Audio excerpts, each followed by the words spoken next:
नमस्कार, EMS TV की खास मुलाकात में आपका स्वागत है। मैं हूं आपके साथ आकाश और आज हमारे साथ मौजूद है जबलपुर के पनागर विधानसभा क्षेत्र से विधायक हैं सुशील कुमार तिवारी, इंदु भैया जी। आपका बहुत बहुत स्वागत है ईएमएस टीवी में। जी धन्यवाद जी। सर, सबसे पहले यहाँ पे जानना चाहूंगा आपके विकास कार्यों को लेकर यहाँ पे हम बात करें तो आपके विधानसभा क्षेत्र में विकास की क्या स्थिति है?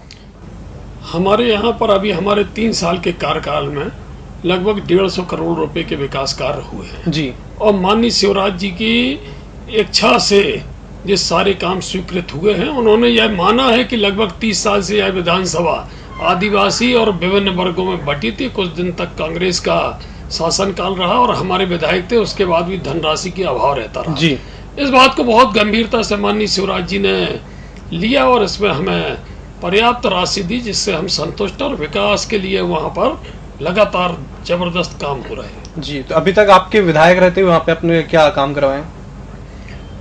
जो छोटे छोटे रपटा थे जिनमें 40-40, 50-50 गाँव का संपर्क बरसात के समय में एक सप्ताह टूट जाता रहा जी। ऐसे 4 बड़े पुल स्वीकृत हुए। ऐसी 2 लाइन की 2 सड़कें बड़ी बड़ी जो 25 से 28 करोड़ रुपए की लागत थी वो मध्य प्रदेश सरकार द्वारा ने आज स्वीकृत माने अभी तक स्वीकृत की है जी। और उसका भूमि पूजन भी होने वाला 2-4 दिन के अंदर उसका भूमि पूजन होगा। मैं इस बात से बहुत संतुष्ट हूँ। जैसे कि सिंचाई के लिए हमारे यहाँ पर एक जलाशय बरेड़ा जलाशय लगभग 9 वर्षों से वो सूख गया था जी। उसके सारे स्रोत समाप्त हो गए थे पानी एकत्रीकरण का, किंतु राइजर लाइन से उसको जोड़कर उसको रिचार्ज करने का काम किया। इसमें भी हमारे माननीय मुख्यमंत्री जी ने अपने अथक प्रयासों से यह हमें सौगात दिया, जिससे 64 गांव के लोगों को लगातार 24 घंटे पानी मिलने का काम चल रहा है, जिससे हमारी कृषि का जो क्षमता है उसमें लगातार वृद्धि हुई है। जी जी। सुशील जी, यहाँ पे एक बात और मैं जानना चाहूंगा, विकास कार्य की हम लोग बात करें तो आपके विधायक रहते क्या कोई योजना आपने अलग संचालित की, अलग से कोई योजना जो हुई? अभी मैंने एक नेत्र ज्योति रथ जी का संचालन किया। मैंने यह माना कि हमारे क्षेत्र बड़ा गरीब क्षेत्र है जी और वहां पर उनको आने जाने में लेकर और डॉक्टरों से के पास जाने तक 1000 रुपए की राशि लगती है जी।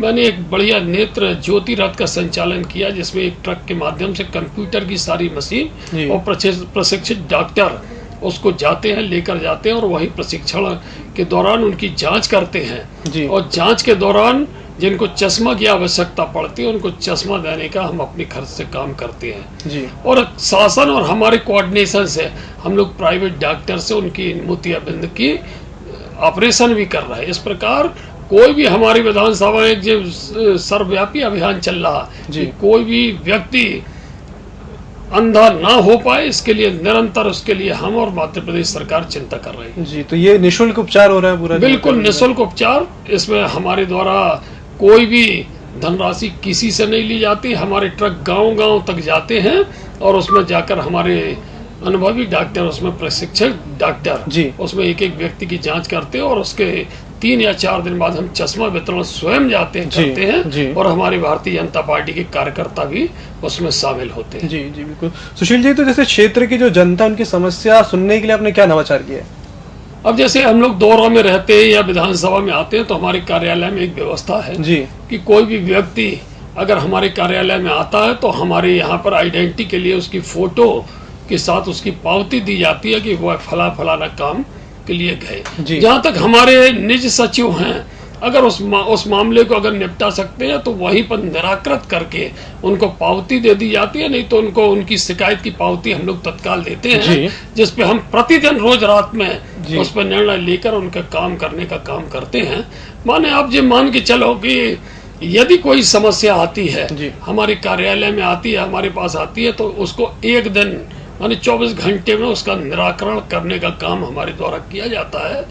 ये हमारे यहाँ की कार्यालय की व्यवस्था होती है। जी, इसके अलावा सुशील जी, जैसे पेयजल को लेके बात करें हम, तो पेयजल को लेकर आपके क्षेत्र की क्या स्थिति है अभी? पेयजल के विषय में भी बहुत जोरदार कदम मध्य प्रदेश सरकार ने हमारे क्षेत्र में उठाए हैं। जी, मैंने एक ध्यानाकर्षण के माध्यम से माननीय मंत्री जी को ये बताया था कि बरेला में फ्लोराइड युक्त पानी है, तो उसके लिए 22 करोड़ रुपए की राशि स्वीकृत हो गई और शीघ्र नर्मदा जल हमारे बरेला क्षेत्र में, जिसकी आबादी लगभग 18,000 है, वहां पर शीघ्र पहुंचने वाला। ये मान के चले कि इस प्रोजेक्ट में लगभग 1.5 साल में यह पूरा काम हो जाएगा। इसलिए पानी के विषय में माननीय मुख्यमंत्री जी ने जो हमें आशीर्वाद दिया है, क्षेत्र की जनता को जो आशीर्वाद दिया, उसमें राहत मिली है और लोग प्रतीक्षा कर रहे हैं जल्दी नर्मदा जल उनके घर के सामने, उनके घर घर तक पहुंचे। जी सुशील जी, यहाँ पे हम बात करेंगे जैसे कि पहले यहाँ पे विधायक की आदिवासी सीट हुआ करती थी, फिर समान सीटों में इजाफा हुआ है,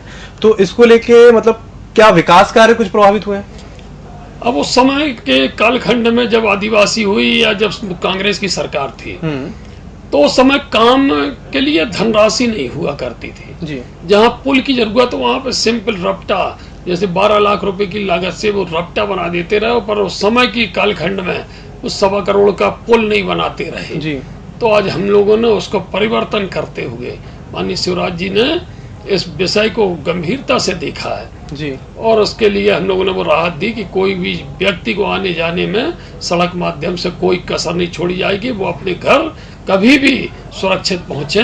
इसके लिए उनके पुलों का बढ़िया निर्माण और 2 लेन सड़कों का निर्माण का जाल हमारे क्षेत्र में बिछा दिया गया है। जी जी जी। सुशील जी, तो एक बात और यहाँ पे जानना चाहूंगा, जैसे कि आपका जो विधानसभा क्षेत्र है तो उसमें शहरी के अलावा ग्रामीण क्षेत्र भी उसमें आता है। जी, हमारे यहाँ पे लगभग 8 वार्ड शहरी क्षेत्र में आते हैं, जिसकी संख्या लगभग 1 लाख वोटर की है और शेष वोट हमारे ग्रामीण क्षेत्र में 293 गांव हमारे ग्रामीण क्षेत्र में आते हैं। जी, तो फिर शहरी और ग्रामीण क्षेत्र जो आपके आते हैं, इसको आप कैसे मतलब मैनेज करते हैं दोनों? लगातार हम लोग संपर्क, लगातार प्रतिदिन हम लोग 10 घंटे 12 घंटे काम करते हैं और हमारे लगभग 3 कार्यालय हैं, उन पर हम जाकर बैठते हैं और अगल बगल की 4 पंचायतों में प्रतिदिन जाने का काम हम करते हैं।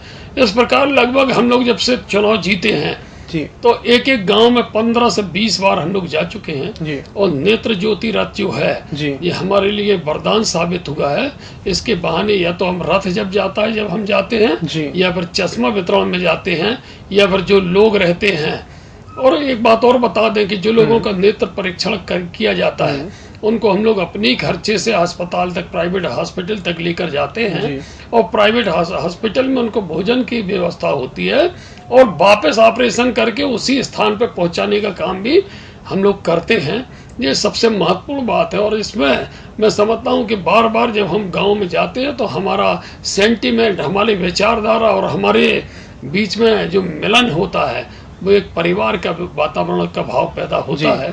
यह कार्य हम लोग लगातार कर रहे हैं। जी बिल्कुल जी। तो सुशील जी, EMS टीवी से बात करने के लिए बहुत बहुत धन्यवाद। तो हमारे साथ आज मौजूद थे पनागर विधायक हैं सुशील कुमार तिवारी जी। उन्होंने अपने विधानसभा क्षेत्र को लेकर, अपने विकास कार्यों को लेकर, अपनी योजनाओं को लेकर बेबाकी से हमसे बातचीत की। तो फिलहाल खास मुलाकात में इतना ही। बाकी खबरों के लिए आप बने रहिए EMS टीवी के साथ। नमस्कार।